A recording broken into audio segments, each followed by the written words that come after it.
Pretty much all liberals are upset in Washington when it comes to the United States being gifted a $500 million luxury jet from Qatar. Let me get this straight. We're not sending them money. They're sending us a $500 million. It's not going to Trump's family.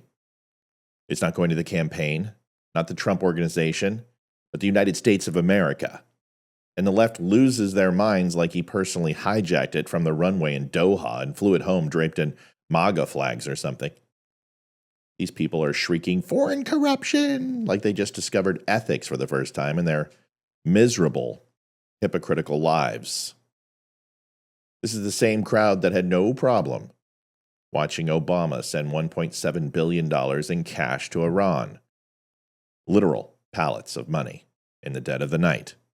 But now they're frothing and foaming at the mouth because a Middle Eastern ally wants to give America a state-of-the-art aircraft. The horror. I'm verklempt. Let's be honest. If it were going to Biden's library, they would call it the most inclusive, climate-forward, sustainable aviation donation in U.S. history. But since it's Trump, it's suddenly a constitutional crisis. The freedom, our democracy, it's all in jeopardy.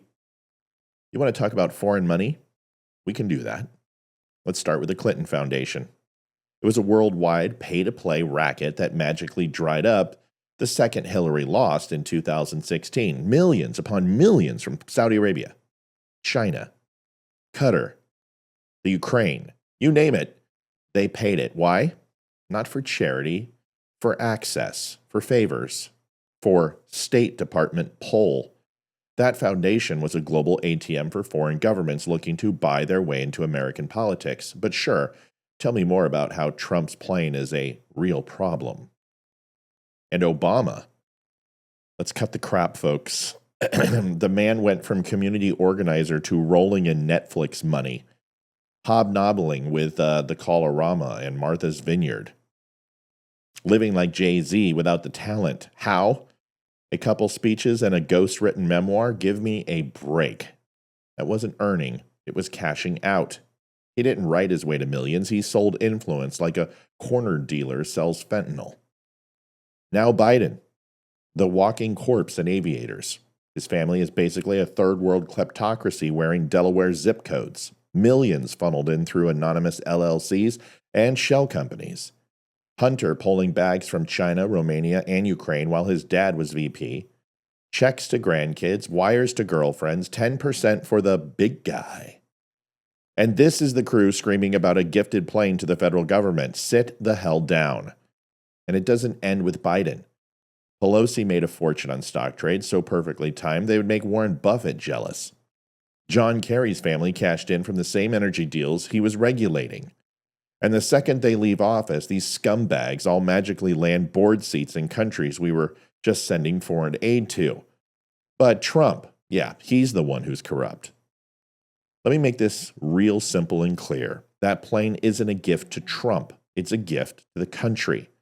It'll end up in his presidential library, just like Ronald Reagan's and the Air Force One that sits proudly in Simi Valley, where millions have visited and learned something about real American leadership.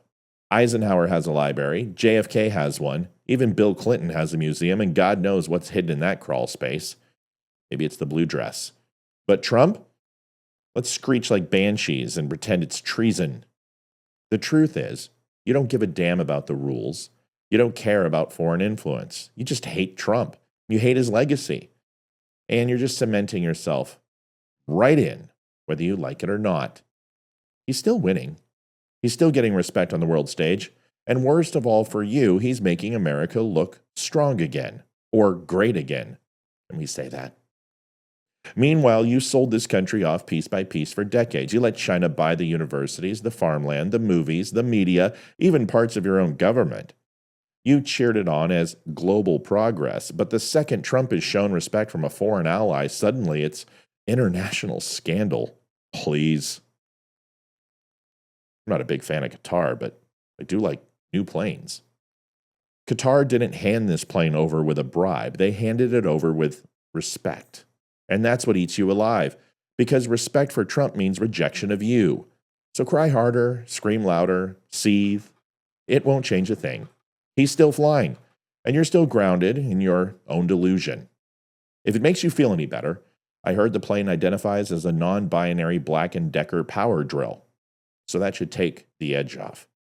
Folks, Friday, 6 o'clock to 11, Roseanne Barr, Chris Tanto-Peranto, Laura Logan, T.S. Dixon, Damani Felder, Lisa Regina, Jason Shepard, and Ryan Samuels, all on the Donut Friendly Show. It's going to be an amazing night. The race to 20K for a whole brand new home studio, and darn it, we need it.